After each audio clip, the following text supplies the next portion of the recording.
Hello there, guys. This is Christy Lewis from Dostoevsky in Space, and I'm very excited to bring you my ktropeathon TBR and recommendations for the bingo board. So I'm not going to hold up mine because it's not as pretty as the one that Tiffany made us, which, as usual, is gorgeous. It's themed according to our group book, which is Escape from Camp 14 by Blaine Harden. Let's jump into it. So I tried to find a Korean or Korean themed book for all of the prompts that are reading prompts. So we have a 10K tropeathon event, create your Korean dream vacation itinerary, and pray or advocate for North Korea. Those are not reading prompts, so I'm not going to talk about them anymore today. The rest of the bingo board, however, we have some options. So I wrote down a lot of options for 1999 because it took me some time to actually find them. So I have a lot of things that aren't Korean for this because there's like a lot of books that were published in the 90s or in 1999 or they're about the 90s and they're not Korean. And I think that's okay because my idea of choosing 1999 for a bingo choice, it was the song title of Mark's wonderful song, 1999. Today I feel so new, feels like 99, 99, 99, 99, 99. Yeah, 99, 99, bum, bum, bum, bum. Today I feel so new, feels like 99, 99, 99, 99, 99, 99. The reason I thought this was a great prompt is because Korean fashion, Y2K, is a big trend for Korean fashion, for K-pop, for new jeans. I mean, Y2K is really popular. They love Polaroid cameras and I don't know. You could go anywhere with this. You could go with a book that you loved about the 90s, that you read in the 90s and you loved. You could do a book, like I said, published about in 1999, whatever. So what I chose for this was Nothing to Envy by Barbara Demick because this one is about the famine in North Korea in the 90s. And it interviews, is it 3 or 6? Several. This is my favorite book about North Korea that I've ever read, I think. She interviews several North Korean defectors who made it to South Korea, 2 of whom knew each other in North Korea, and they're all across the economic spectrum. They're different genders, they're different ages. It's really fascinating to hear their different experiences of North Korea during the famine of the 90s. It's perfect because it's about North Korea and it's set in the 90s, so that could be an option. Fruit Basket was also published in the 90s. That's Japanese, but I think Japanese culture is extremely popular in Korea. Like their idols, Korean idols are similar to Japanese idols, more similar to Japanese idols than they are to American idols. So that totally works for this. John Cho's Troublemaker. It's a graphic novel about the race riots. Cho that's a Korean name. A lot of Stephen King's books were also published in the 90s. Also, Rising from the Ashes by Paula is another one about race riots in California. The thing about Rising from the Ashes is it involves a Korean person who was killed. And it's a book for teenagers. It's a book of nonfiction for teenagers. I don't know why I'm holding this up. So that could be a good option. There's also Be That Way by Hope Larson, which is a graphic novel that's set in the 90s. And it's, I feel got to be super nostalgic kind of a feel. And the main character, it's not a graphic novel, but it's illustrated because the main character wants to be an illustrator and she's kind of a nerd and she's kind of discovering herself. It's like a teen illustrated novel. So that could be a good option. Okay, I'm going to keep moving. Outlander. That was published in 1999. Okay. Crash Landing on You. So this is kind of sad. One of the ones that I came up with was When My Name Was Keoko. Tiffany read it. I haven't read it yet, but I'm thinking of reading it. I chose this because it's about World War II during the Japanese occupation of Korea. And so Crash Landing on You would be the bombs, of course. So that was kind of a sad interpretation. But I was having trouble thinking of books that are like Crash Landing on You. And that's one of the ones that I was like, that would actually fit. I thought I had another one. Oh, I crossed it out. Okay, I had one on here and then I crossed it out. I thought, oh, that's too much of a stretch. Okay, Keep moving. Spy. So one of the stories in Miss Kim Knows involves filming a woman without her consent. So it's a book of short stories by Cho Nam-ju, who's the author of Kim Jiyoung, born 1983, is it? Or 86? I can't remember. I haven't read that one yet, but I really want to because I really enjoyed the stories Miss Kim Knows. Spy. I felt like that fit. I definitely should have written more down than just that one, but that's the only one I wrote down. Hopefully Tiffany has some options for you guys. But I feel like that one's not one of the hard ones. Like, there are lots of books about spies. I mean, you could read North Korean defector memoirs. Sign, I have a lot of ones for Sign, several ones. So, okay, Dollar Good Dream Department Store has a sign on the cover. This is a book that Crystal's Asian book club read on Discord, and I haven't read it yet. I was like, I really need to read Miss Kim Knows, and so it took me all month to read Miss Kim Knows. So I was planning to read Dollar Good Department Store, Dream Department Store this month to prepare for ktropeathon, and I didn't get to it yet. Maybe I will before the end of the month. We'll see. But yeah, I'm excited for that. There's already another book, though, for her book club that's Korean that I really want to read. Second Chance Convenience Store by Kim Ho-Yeon, something like that. Also has a sign on the cover because they're both about stores. So I thought, oh, it's perfect. I think I heard about this one from Tiffany, but she heard about it from somebody else. Maybe from Dia or somebody else. So hopefully one of us will be talking about that for ktropeathon. Also, a sign, Fate's Thread, which is is it a duology? I think it's a duology, a romantasy duology written by Sophie Kim. That's her name. It's a mystery series. So there's clues, signs, right? Clues. I feel like clues totally count. And then there's Nine-Tailed by Jayci Lee. The main character, the main love interest, is a private investigator. So it's also got that mystery sign element, the clues. We'll see if I get to those. I'll probably get to the second Fate's Thread one because I'll probably listen to it on audio. For Escape, why did I have Dollar Good Dream Department Store on that one for Escape? Oh, Whimsical Escape from the Daily Grind was in the description. That's tricky. That's why I chose it, though.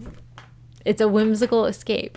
But Escape could be, that one's really easy. Anything about North Korea will have people escaping from North Korea. Our group pick could be about that one. Could be fitting that theme. So, okay, moving on. Also, anything set in North Korea, the government spies on its citizens. There we go. You could read anything set in North Korea and it would totally count for spy because that's like such a huge element of like this sort of leftover Soviet state is the government spying on its people and throwing them in political prison for 3 generations. Okay. Cinderella at 2 a.m. I interpret this very widely as any fairy tale retelling would work. So there's one that I've been wanting to get to forever, and it's called Tower by Bae Myung-hoon. It's sci-fi short stories. One of them, it mentions Jack and the Beanstalk, and I think the tower mentioned in the title, I think that's the Beanstalk, Jack and the Beanstalk, so that's why I chose that one. I also wrote that the Fate's Thread series, it has mythical characters in it. Nine-Tailed and Fate's Thread, they have mythical characters in them, so they're not like fairy tale retellings exactly, but they have that kind of myth, legend, fairy tale vibe to them because they have characters from history. They draw inspiration from history in that sense. So those would also work. You can interpret it loosely. So those are my recommendations for the bingo. That took me some time. Like, that was harder than I expected to come up with those. So sorry for making the bingo board so hard this year.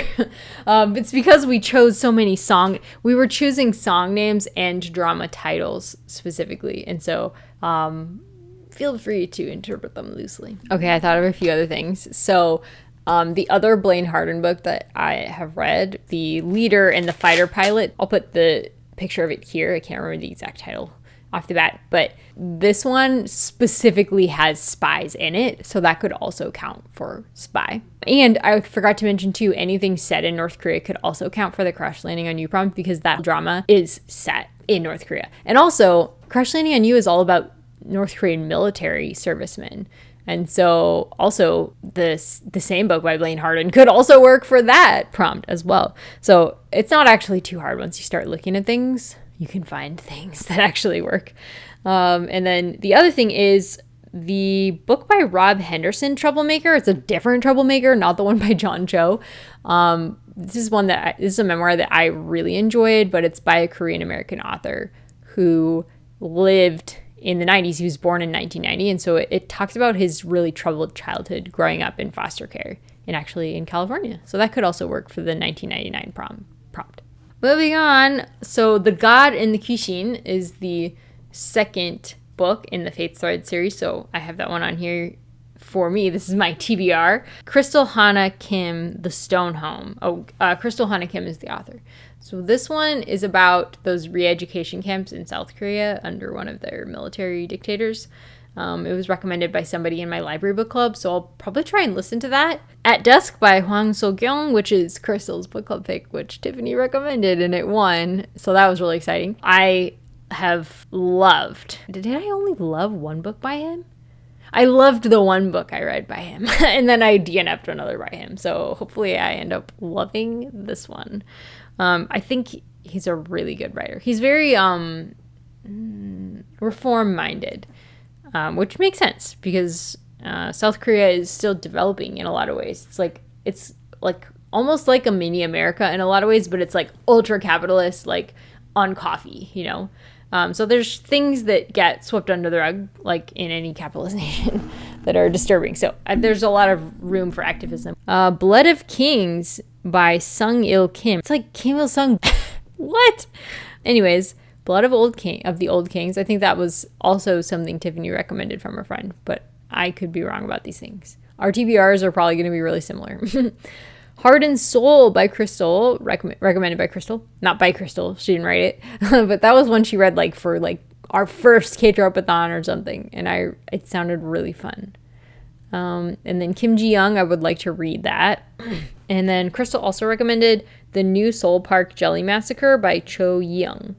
So maybe I can get to that. We'll see. I also have a publication called The Hidden Gulag. It's like a report on the North Korean camps that are talked about in Escape from Camp 14. So I might try to read that for some nonfiction, because there's not a lot of nonfiction on here. It's like all fiction.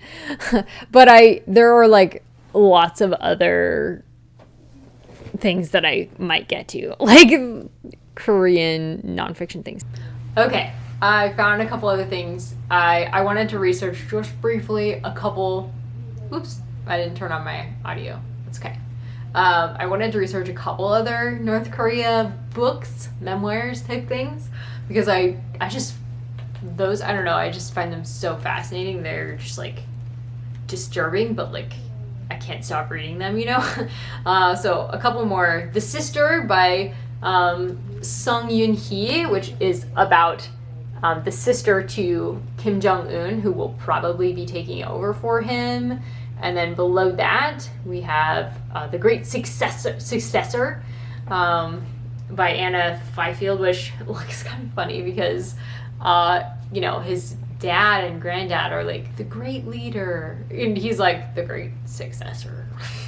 I don't actually know what people call Kim Jong-un in North Korea, but he's not as well loved as his father and grandfather, but still most people believe in him and that he's a good leader. So there's those two. And then Under the Loving Care of the Fatherly Leader, I think maybe this one I'm pretty sure was recommended it was quoted by Blaine Harden in one of his books. The man who wrote this, I'm pretty sure, if I'm remembering correctly, is he was a former bodyguard to the Kim dynasty. I think I'm remembering that correctly. But yeah, definitely. There's so many more. Like there's another one that I've been really wanting to read that was recommended by the author of Band Book Club, or by the husband of the author who like helped translate it into English and stuff. And I can't remember what it is now, but it's about a movie that was filmed in North Korea. And he said that one was really interesting. Also, I have Harry Potter and the Pimerban, the Chamber of Secrets. I really want to break into this one. This is the second Harry Potter book in Korean. It's the Korean edition, and it's just so pretty. I got it for Christmas, and I've been just dying to dive into it. I also have a actual Korean book, but I'm kind of afraid that one's going to be really difficult, so I'm starting with a kid's book first.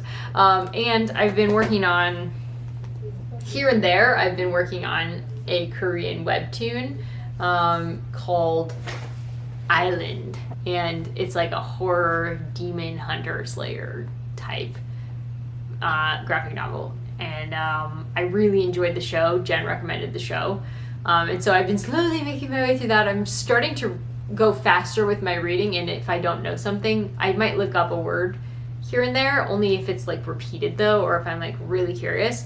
But I'm trying to get to the point where I'm just reading and soaking it up by figuring out what it means in context, instead of looking up every single word.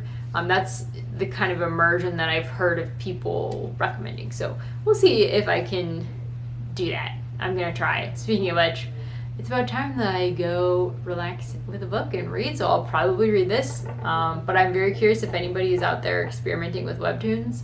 What webtoons are you reading? I want to hear all about it. I really want to read more webtoons. So anyways, that is all. Also, there's the comeback webtoon. I never actually quite finished that because I was like, I'll finish it during ktropeathon.